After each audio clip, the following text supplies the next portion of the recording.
Deus está aqui? Amém? Você pode sentir a presença dele neste lugar?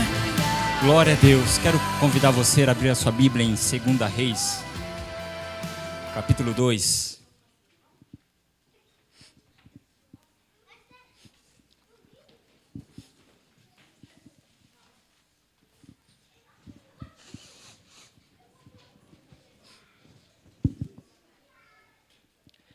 Segunda Reis, capítulo 2, a partir do verso 1.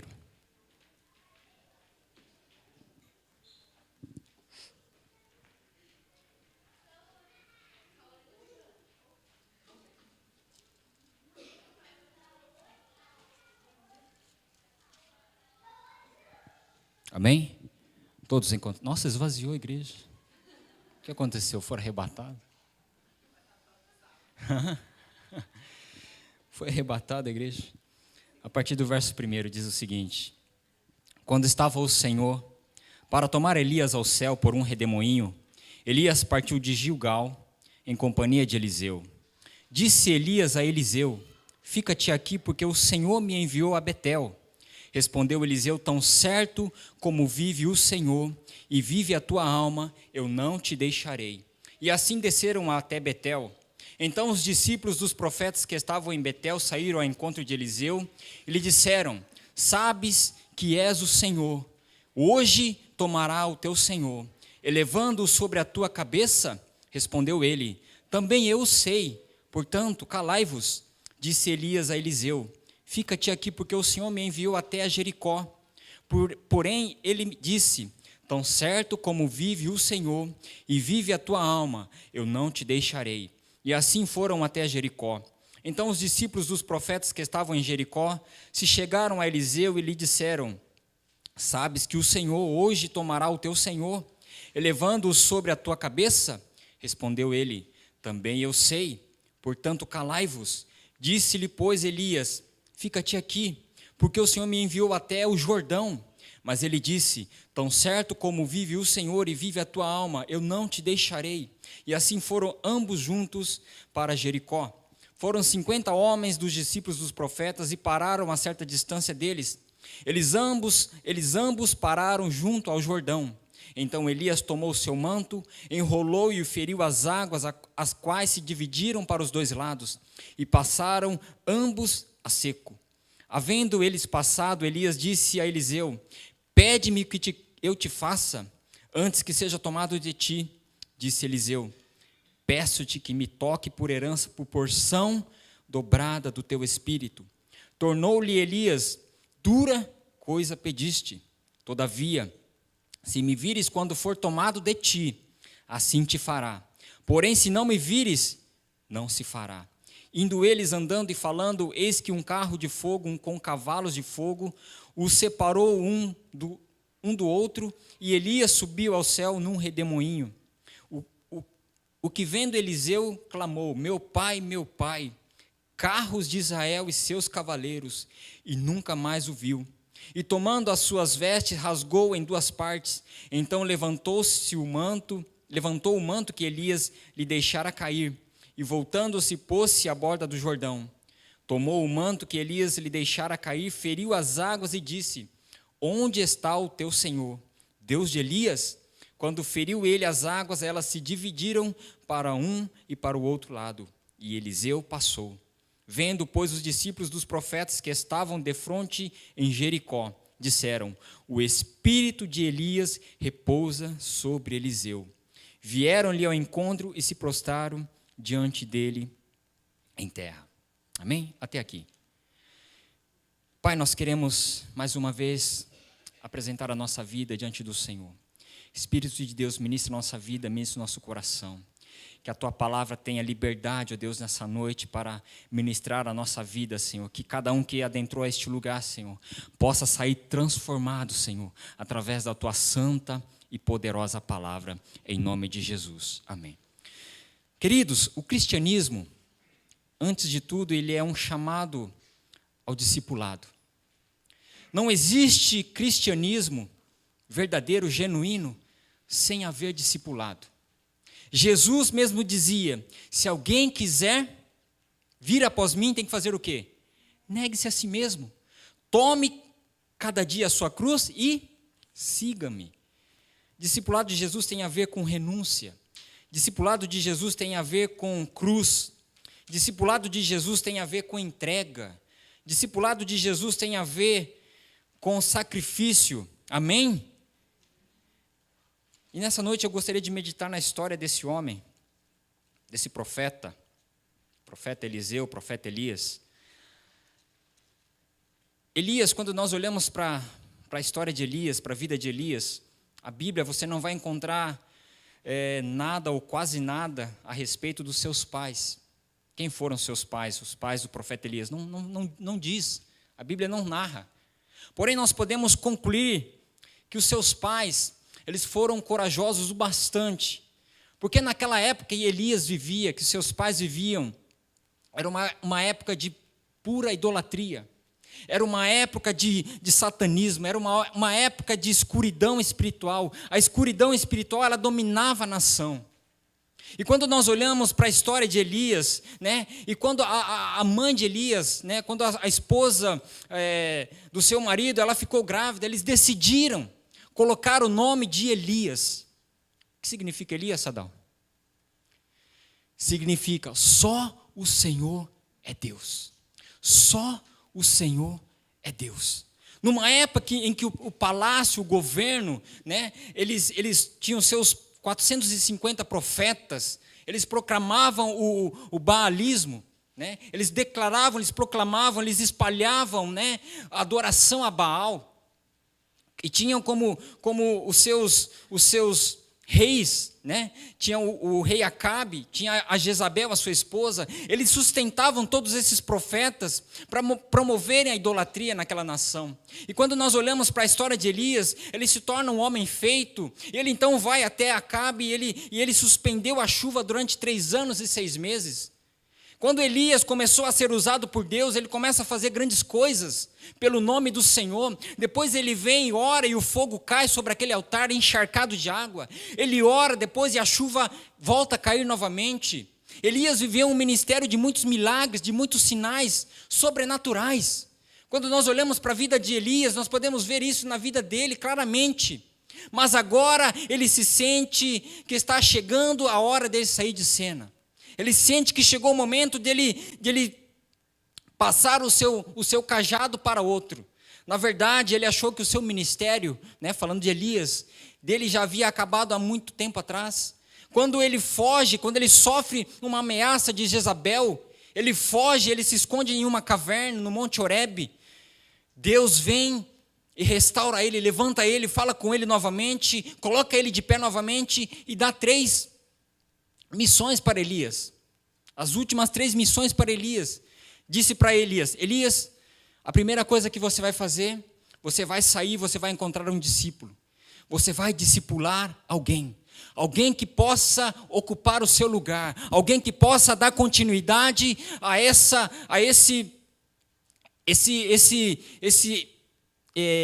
fugiu a palavra, esse ministério profético. Alguém que pudesse dar continuidade àquilo que Elias ele estava fazendo. A segunda coisa era que ele devia sair e ungir um homem chamado Hazael como rei da Síria. E a terceira missão era que ele deveria ungir um homem chamado Jeú como rei de Israel. Então Elias ele sai com essa missão de obedecer à voz do Senhor. Elias então ele vai nessa missão e a Bíblia diz em 1 Reis, capítulo 19, que ele sai nessa missão, né? Ele encontra primeiramente um homem que estava arando a terra. Quem era esse homem? Eliseu. Eliseu diz que ele estava arando a sua terra. 1 Reis 19, eu vou ler, tá, irmãos? Não precisa abrir.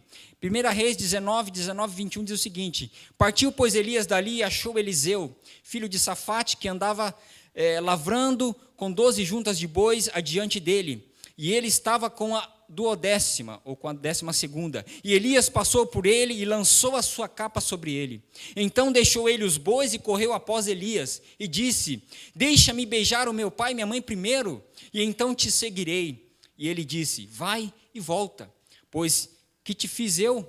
Voltou, pois, depois de o seguir, e tomou a junta de bois e os matou, e com os aparelhos dos bois cozeu as carnes e deu ao povo, e comeram. Então se levantou e seguiu a Elias e o servia. Diga comigo, o chamado de Deus não tem volta. Diga, o chamado de Deus não tem volta, irmãos. Se você achou que um dia você pode voltar para trás, sinto muito te dizer nessa noite, você não pode mais voltar para trás. Nós não podemos mais voltar para trás. Lucas capítulo 9, verso 60 diz, aquele que coloca a mão no arado, o que faz? Não é apto para o reino de Deus. Não é apto para herdar o reino de Deus. Se você colocou a mão no arado, irmão, saiba de uma coisa, não tem mais volta. Não tem mais volta, você tem que caminhar para frente. Você tem que ir para frente. Por isso Eliseu, ele queimou os carros. Ele renunciou toda uma boa vida que ele tinha. Ele era fazendeiro, irmãos. Ele era aquele que arava a terra, que plantava, que colhia. Agora, sabe o que ele vai ter que fazer? Servir Elias. Servir água para Elias. Servir alimento para Elias. Nas mãos de Elias. Eliseu foi um discípulo, foi um profeta discipulado pelo profeta Elias. Ou seja, discipulado um a um. Diariamente ele estava sendo discipulado pelo profeta Elias. Durante 8 anos, 10 anos, não sei exatamente, mas por um bom tempo ele foi discipulado por Elias. Agora havia chegado a hora do profeta Elias, então, passar o bastão do ministério profético. O legado profético e a unção do Espírito Santo para o seu discípulo amado, chamado Eliseu. Havia chegado o momento que Elias, chegou o momento dele passar a sua unção, porque Elias seria arrebatado aos céus, como nós acabamos de ler, naquele dia. Eliseu teve que passar por algumas provas de fidelidade, algumas provas de lealdade, algumas provas de persistência, de perseverança, antes de receber a unção dobrada do Espírito Santo que estava sobre Elias. O profeta Elias fez uma última viagem com seu discípulo principal, chamado Eliseu. Exatamente esse texto que nós acabamos de ler, 2 Reis, capítulo 2, verso de 1 a 15. Né? Então, o profeta Elias chama Eliseu para fazer uma viagem. Porém, ele não falou que era a última viagem dele. O profeta Elias chamou Eliseu para eles saírem. E passando por alguns lugares históricos, que eram marcos de fé no meio da nação de Israel. Que eram marcos muito importantes na vida do povo de Israel, e também onde haviam casas de formação de profetas daquela nação. Se você também deseja a porção dobrada do Espírito Santo sobre a sua vida, é preciso ser discipulado. É preciso ser discipulado. Nós não podemos ter uma vida de solitários, crentes que servem a Deus nas suas casas somente. Não, nós temos que ser discipulados. Eu e você, nós temos que ser discipulados por alguém. Nós temos que passar também por esses lugares que Eliseu passou, esses marcos espirituais que Eliseu passou, nós temos que passar também. E que lugares foram esses? Está aí no texto que nós acabamos de ler. Que lugares foram esses? São 4. Quero compartilhar com você nessa noite. Diga aí, Gilgal. Esse foi o primeiro lugar. Gilgal. 2 Reis, capítulo 2, verso 1 diz: quando estava o Senhor para tomar Elias ao céu, por um redemoinho, Elias partiu de Gilgal em companhia de Eliseu. Gilgal significa círculo. Círculo. Lugar de primeiro acampamento do povo de Israel, depois de passarem o rio Jordão.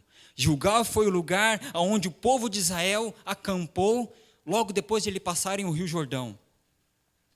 Josué 4,19 diz o seguinte: subiu, pois, do Jordão o povo no dia 10 do primeiro mês, e acamparam-se em Gilgal, do lado oriental de Jericó. Gilgal também foi o lugar de renovação da aliança com Deus. Ali, Josué circuncidou todos os homens que nasceram durante aqueles 40 anos, que eles caminharam no deserto. Todos aqueles homens que haviam nascido no deserto, durante esses 40 anos, naquele lugar, Gilgal.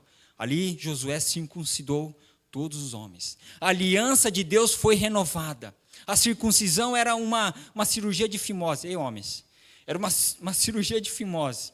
né, que Deus estabeleceu lá com Abraão, Gênesis capítulo 15. Mas todos que haviam nascido durante os 40 anos do deserto, eles precisavam ser circuncidados. Hoje eu e você, nós não precisamos de uma circuncisão física. Glória a Deus, né, homens? Glória a Deus, aleluia.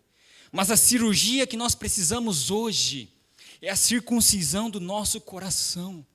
É uma cirurgia no nosso coração. Precisa haver uma cirurgia dentro de nós. Mas aconteceu algo também muito importante em Gilgal, lugar aonde cessou a vergonha do cativeiro do Egito. Gilgal foi o lugar aonde cessou a vergonha do cativeiro do Egito. Josué 5,9 diz o seguinte: disse mais o Senhor a Josué: hoje removi de vós o opróbrio do Egito, ou seja, a vergonha do Egito, pelo que o nome daquele lugar se chamou Gilgal até o dia de hoje. Deus, pelo sangue de Jesus, removeu o nosso pecado. Deus, pelo sangue de Jesus, removeu a sua escravidão. Deus, Ele já te libertou. Deus, Ele já nos libertou dos nossos vícios. Deus, Ele já libertou da condenação que existe nesse mundo. Ele já te libertou porque Ele já te salvou, amém? O sangue de Jesus da nova e eterna aliança já nos purificou de todo o pecado. Creia nisso. Você não pode mais andar preso às coisas desse mundo. Não pesa mais acusação sobre a sua vida. Jesus Cristo está em você. Hoje Ele habita em você. O seu passado de pecado foi apagado. A vergonha foi removida, aleluia. Foi removida. Gilgal foi o lugar onde a vergonha da escravidão do Egito foi removida. E Gilgal também foi o lugar onde encerrou os anos de peregrinação do povo de Israel no deserto. Lugar onde também o maná, parou de cair. Josué 5, 10, 12 diz o seguinte: estando, pois, os filhos de Israel acampados em Gilgal, celebraram a Páscoa no dia 14 do mês, à tarde, nas campinas de Jericó. E no outro dia, depois da Páscoa, nesse mesmo dia, comeram do fruto da terra, pães ázimos e espigas tostadas. E cessou o maná no dia seguinte, depois que comeram do fruto da terra. E os filhos de Israel não tiveram mais maná, porém no mesmo ano comeram dos frutos da terra de Canaã. Eles já haviam entrado na terra prometida. Eles já haviam adentrado a terra que Deus havia prometido. Por que então que Elias leva Eliseu até lá? Porque ele estava ensinando Eliseu. Aprenda uma coisa, Eliseu. Aqui nossos pais, eles foram circuncidados. Nesse lugar, Eliseu, a aliança com Deus, ela foi renovada. Eliseu, nesse lugar, os nossos pais, eles celebraram a primeira Páscoa. Uma data muito importante para o judaísmo. Pela primeira vez na terra prometida. E nesse lugar, Eliseu, o maná caiu pela última vez. Eles celebraram a Páscoa. E no dia seguinte, comeram o quê? Do produto da terra. O produto da terra. Ou seja, não havia mais necessidade de Deus mandar o maná. Não havia mais necessidade de Deus mandar o alimento. O maná que tinha caído durante 40 anos, cada manhã caía na porção certa para cada pessoa. Para cada homem, para cada mulher, para cada criança. Só na sexta-feira caía o quê? Uma porção dobrada daquilo que Deus havia prometido. Mas naquele dia, Deus ele suspende o maná. Deus ele suspendeu o maná. Porque eles iriam comer agora, a partir daquele dia, o produto da terra. O que a terra iria produzir, eles iriam se alimentar. Quando nós chegamos na igreja, irmãos, a gente se alimentava de toda a palavra. É verdade ou não é? De toda a palavra. Até aquele irmão, talvez que a gente nem julgue, né? Esse aí, a gente se alimentava. A gente se alimentava.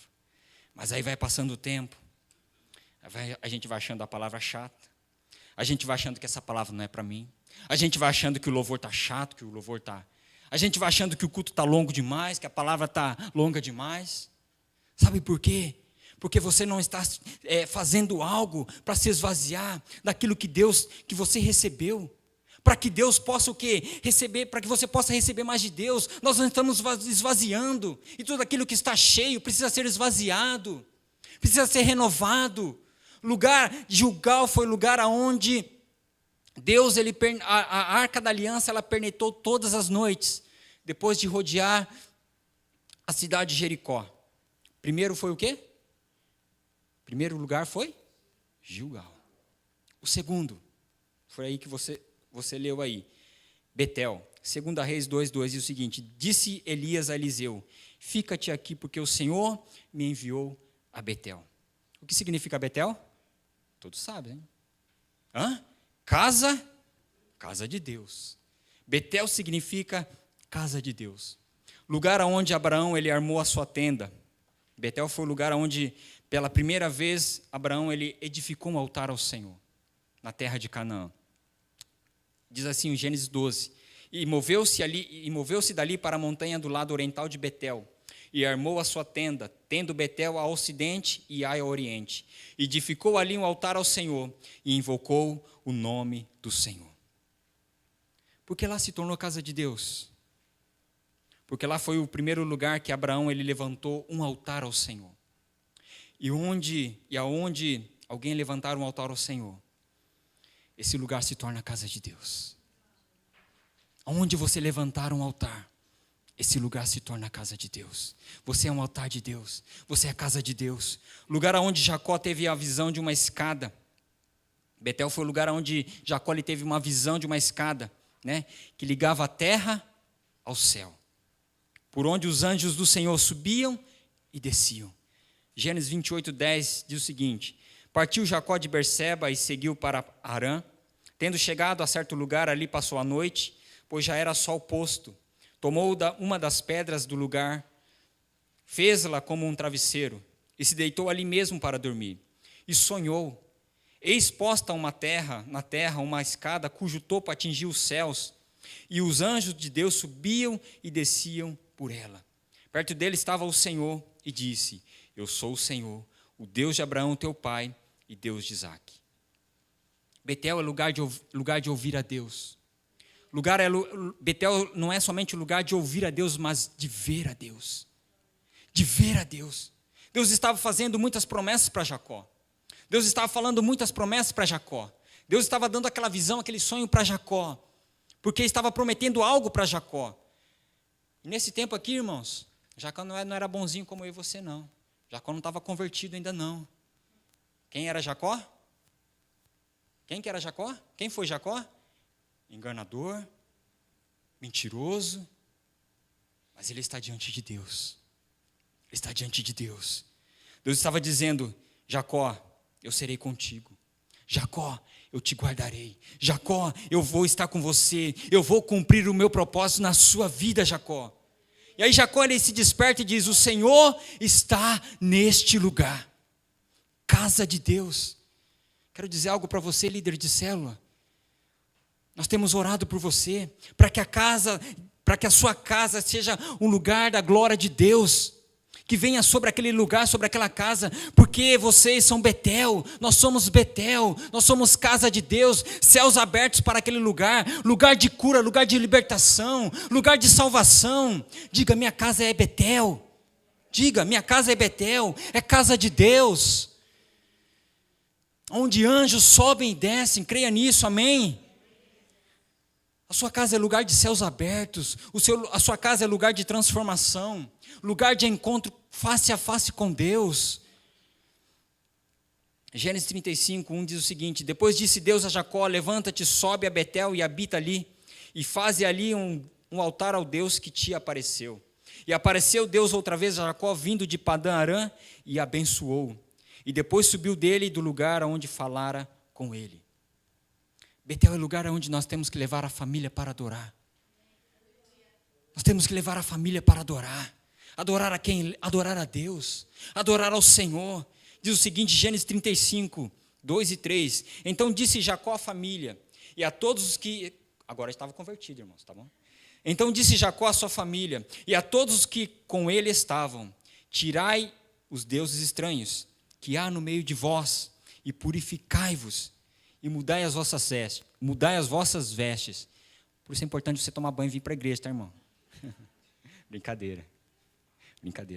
E levantando-nos, subamos a Betel, e ali farei um altar ao Deus que me respondeu no dia da minha angústia, e que foi comigo no caminho que tenho andado. Em Betel também foi o lugar onde Jacó, ele teve o seu nome mudado. Ele teve o seu nome transformado. Mudado para o quê? De Jacó para Israel. Israel. Significa o quê? Príncipe de Deus. Príncipe de Deus. Ali em Betel, ele recebeu uma nova identidade. Em Betel, ele recebeu um novo nome. Um novo nome, tão impactante e tão importante, que se tornou o nome da nação de Israel. Ele chega como um mentiroso enganador. Diante de Deus, ele havia chegado como um mentiroso enganador. E sai agora como o quê? Como príncipe de Deus. Príncipe de Deus. Deus te chamou para a realeza, irmãos. Deus, ele nos chamou para a realeza. Jesus é o Rei dos Reis, amém? Você é filho de Deus, amém? Então você é o quê? Se você é mulher, você é princesa. Se você é homem, você é príncipe. Então assuma a sua posição diante de Deus. Assuma a sua posição em Cristo Jesus. Não dê lugar ao diabo. Não acredite nas mentiras do diabo. O Senhor já te colocou assentado nas regiões celestiais com Cristo Jesus, amém? Você faz parte de um reino de sacerdotes. Reino de sacerdotes. Então para de viver como escravo. Você é príncipe. Você é princesa. Amém? Betel também é o lugar onde as pessoas buscavam a direção do Senhor. Betel também é o lugar onde a arca da aliança permaneceu por muito tempo. Betel também é o lugar da revelação de Deus. O Senhor, ele revelou aos seus discípulos, né, aos discípulos dos profetas que estavam em Betel. O texto que nós lemos, tá? Deus, ele revelou aos discípulos que estavam em Betel que aquele dia, o que iria acontecer? Elias seria arrebatado. Haveria um arrebatamento do profeta Elias aos céus. Elias chegou ali naquela casa de profetas, né? Que havia talvez cerca de 100 homens, 100 profetas que estavam ali aprendendo. Porque se você continuar lendo, né, o texto, você vai ver que depois Elias ele multiplicou o pão para cerca de 100 homens naquele lugar. Então os discípulos, diz assim, 2 Reis 2:3. Então os discípulos dos profetas que estavam em Betel saíram ao encontro de Eliseu e lhe disseram: sabes que o Senhor hoje tomará o teu Senhor, elevando-o por sobre a tua cabeça? Respondeu ele: eu sei, portanto calai-vos. Deus é um Deus que quer se revelar. Deus é um Deus que quer se revelar. Você crê nisso? Deus é um Deus que quer se revelar. O que Ele revelou para você nessa semana? O que Ele revelou para você nessa semana? 2 Reis 2:4. Disse Elias a Eliseu: fica-te aqui, porque o Senhor me enviou a Jericó. Porém ele disse: tão certo como vive o Senhor, e vive a tua alma, não te deixarei. E assim foram a Jericó. Diga Jericó. Gilgal, Betel, Jericó. Jericó significa lugar de fragrância, lugar de perfume.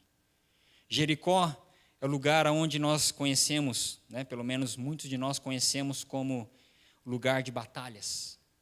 Lugar onde houve batalhas. Jericó é o lugar onde é necessário agir pela fé. Agir pela fé. Hebreus 11:30 diz o seguinte: pela fé ruíram as muralhas de Jericó, depois de rodeadas por 7 dias. Lugar de obediência a Deus e confiança na palavra, né, de Deus. Confiar completamente em Deus. Colocar a nossa fé, a nossa esperança em Deus. Obedecer aquilo que Ele está dizendo através da sua palavra. Palavra. Jericó foi o lugar onde o povo enfrentou a primeira batalha na terra prometida. Depois de ele entrar em Canaã, Jericó foi o primeiro lugar onde o povo enfrentou a primeira batalha, a primeira guerra. Lugar de luta, lugar de vitória do povo de Deus. Quando os espias, eles são enviados por Moisés, né, para irem espiar a terra, e quando eles viram as muralhas de Jericó, né, e de outras cidades que ali estavam, o que aconteceu? Eles desistiram. Pelo menos 10. 10 homens desistiram e 2 permaneceram firmes. Você sabe da história, né? Quando Moisés enviou aqueles espias para espiar a terra, né, 10 homens desistiram. Quando eles viram o tamanho da mulher, quando eles viram as cidades fortificadas, quando eles viram o tamanho dos homens que habitavam dentro daquela cidade, eles desistiram. Eles desistiram. Mas 2 permaneceram firmes. Deixa eu dizer algo para você. Que batalha, que muralha que está diante de você.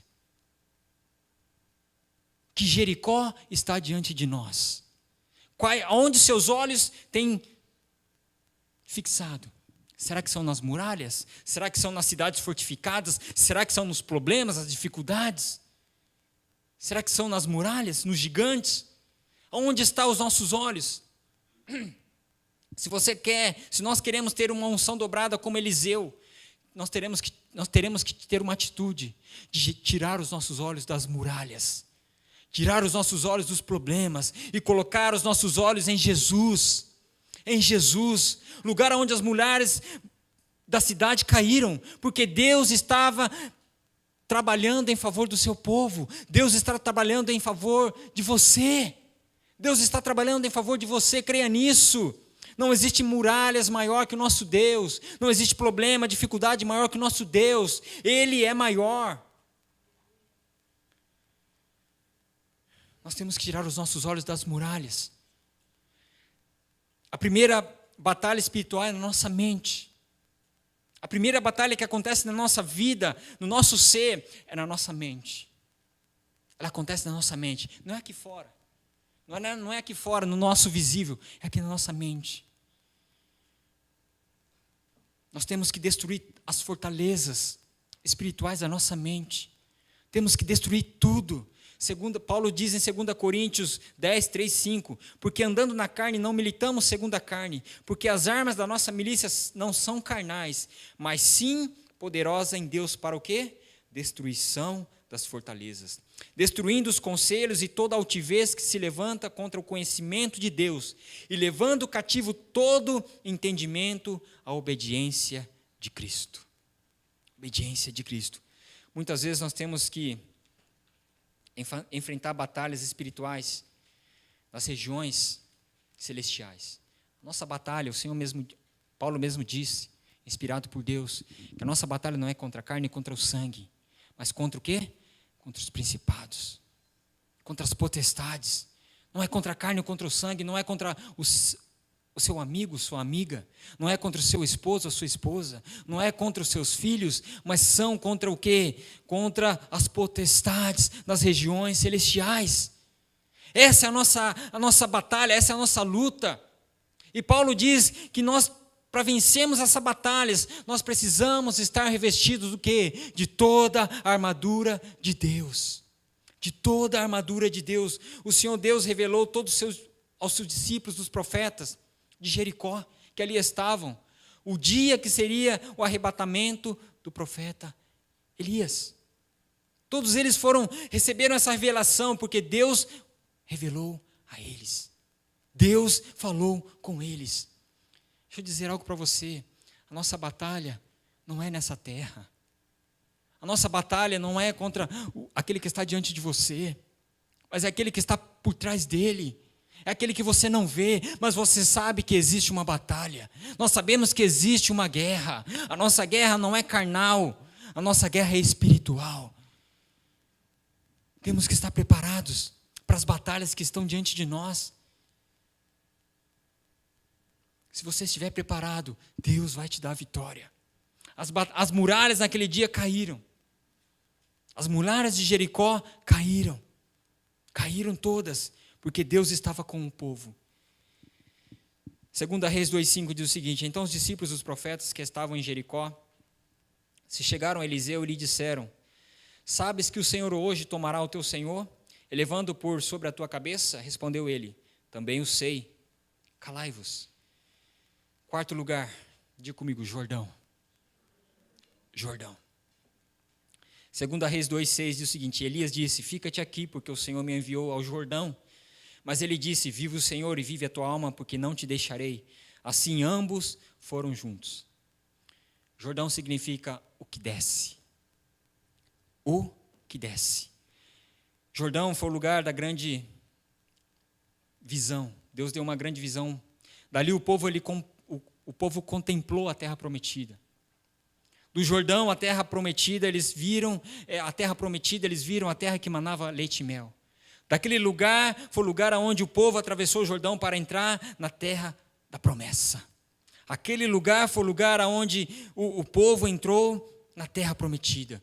Lugar de entrar na terra prometida, onde as promessas de Deus, elas se cumprem na nossa vida, se cumprem na sua família, onde nós podemos ver as plenitudes de Deus se concretizando na nossa vida, onde infinitamente mais de Deus se realizando na nossa vida.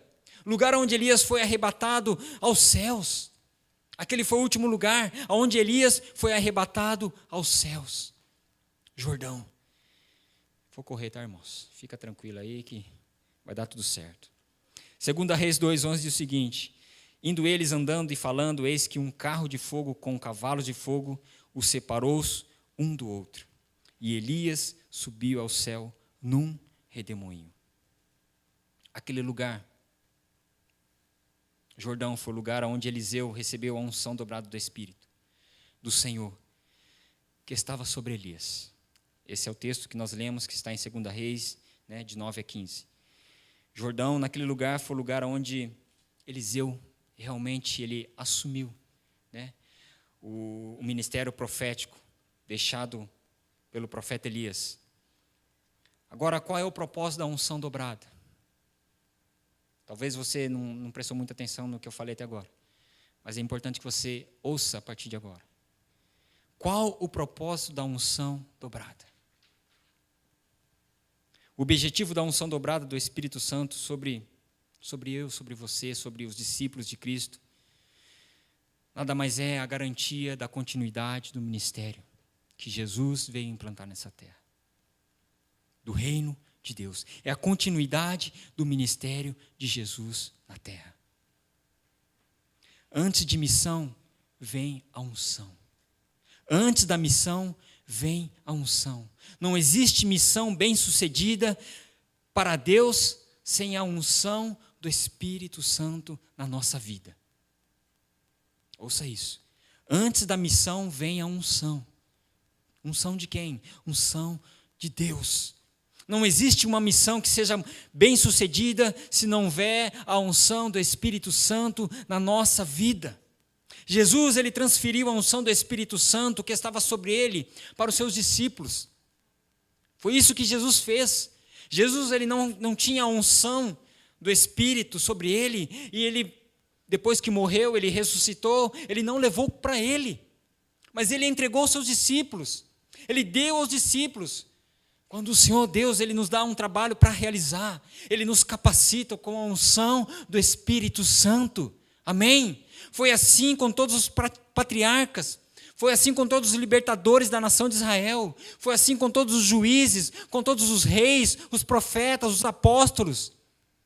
Porque o discipulado visa a continuidade do ministério e da missão que Jesus cumpriu nessa terra. Deus quer a continuidade do ministério que Ele confiou a mim e a você. Ou você acha que o seu ministério tem que terminar em você? Ou nós achamos que o nosso ministério acaba em nós? Não, o meu ministério tem que acabar em mim.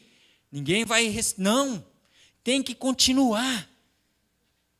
Se eu e você não formarmos discípulos, filhos, para darem continuidade ao ministério, a sua fé, a minha fé, será sepultada com nós.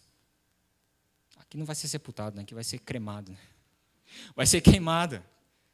Vai ser queimada. Se nós aqui tivermos, vai ser queimada. 2 Reis 13, 20 e 21 diz o seguinte: depois morreu Eliseu. Olha que coisa interessante. Depois morreu Eliseu. Isso já lá na frente, tá, irmãos? Depois morreu Eliseu e o sepultaram. Ora, as tropas dos moabitas invadiram a terra à entrada do ano. E sucedeu que, entrando eles um homem, e eis que eles viram uma tropa, e lançaram o homem na sepultura de Eliseu. E caindo nela o homem, e tocando os ossos de Eliseu, ele ressuscitou, e se levantou sobre os seus pés.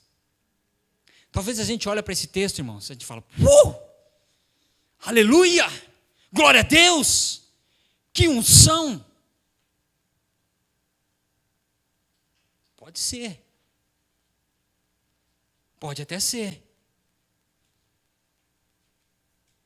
Mas talvez muitos de nós olhamos para esse texto e falamos, que lástima, que final terrível.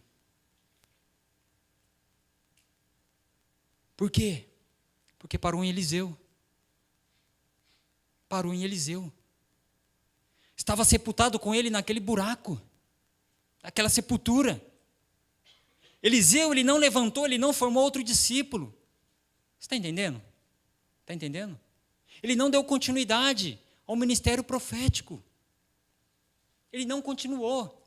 Por isso a unção que estava sobre ele, que estava sobre Elias, que foi repassada como uma unção dobrada sobre Eliseu, quando ele morreu, morreu também com ele, naquele buraco. Não foi repassada para ninguém.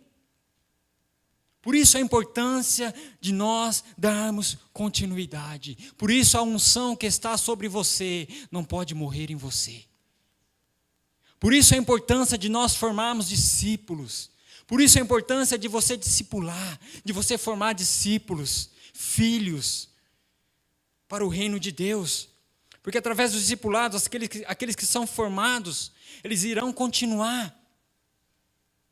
Eles vão continuar o ministério. Eles vão correr com o mesmo bastão da fé, com a mesma visão, com o mesmo propósito, com a mesma paixão por almas, por vidas, com o mesmo amor. Fazendo o quê? Cumprindo e realizando a missão que Jesus começou nessa terra. Porque o lugar da unção não é na sepultura. Não é na sepultura. E nem no céu. E nem no céu. Mas é sobre a cabeça dos filhos de Deus. É sobre a cabeça dos discípulos de Deus. Para quê? Para que possam continuar correndo com a mesma unção, visão. A missão que Jesus começou nessa terra.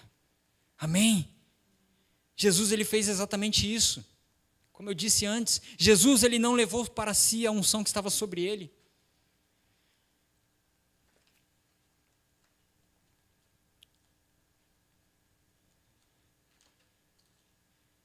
João 20 diz o seguinte. Fica tranquilo aí, tá? Eu vou abrir aqui. João 20, 21 diz o seguinte. Tendo dito isso, mostrou-lhe as mãos e o lado. Os discípulos alegraram-se quando viram o Senhor. Novamente, Jesus disse, paz seja com vocês. Assim como o Pai me enviou, eu os envio. E com isso soprou sobre eles e disse, recebam o Espírito Santo. Recebam o Espírito Santo. Se perdoarem os seus pecados de alguém, então estarão perdoados.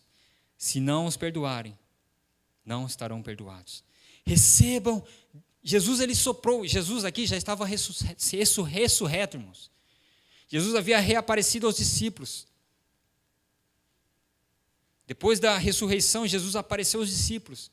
E ele mostrou as mãos, ele mostrou que ele estava ali, que era ele.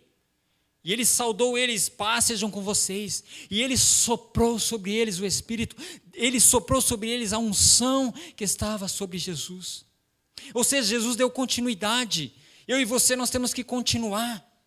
A importância de nós darmos continuidade. Quando Jesus ressurreto soprou sobre os discípulos naquele dia, o Senhor transferiu para os seus discípulos a unção do Espírito Santo que estava sobre ele. Que estava sobre ele. Como igreja, nós estamos debaixo da unção de Cristo, o nosso Senhor. A unção dobrada nos capacita com amor, com graça, com poder e com autoridade.